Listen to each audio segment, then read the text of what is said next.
at the end of the day, it's all about freedom. This is one of the things I wanted to talk about with him. Yeah. Is exactly where the libertarian fits in here, because I think it's a little bit of a complicated dance. I think we have to welcome the resistance to Trump, but also rake liberals over the coals, because I think that's the only way to make it work. It's like the same thing as I would have said with anti-Obama conservatives during the Obama years. Like, we got to welcome them in, but go, hey, George W. Bush wasn't a conservative either, by the way. He was absolutely part of the problem. Yeah, But you're right to hate this guy. You have a right to hate this guy because of this and this, and then Right, you can kind of course. you can talk to him. And I think an interesting thing to keep in mind is, like, this isn't a set group of the same people. You know, it's not like, well, where were you? It's like, well, some of them were like in junior high.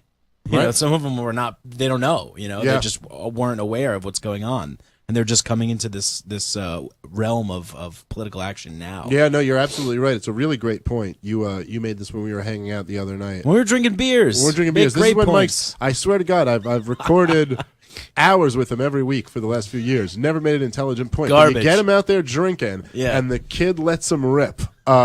But you were saying that you compared it to when Thomas Sowell had this brilliant observation that when you're talking about the top 1%, or when you're talking about the poor, you speak about it as if it's a constant group, but it's not at all. There are people who were in the 1% who lost it all in the market last year. There's Bernie Madoff, and then there's people who were poor, who got a big promotion, who won the lottery or got a better job, or went back to school or whatever. There's lots of stories, and then you start to think about it. You go like, oh yeah, like even just looking back at the story, like my mother's life. I mean, my mother wasn't like in the same income bracket her whole life. She was dirt poor when I was a young kid, and now she's doing decent.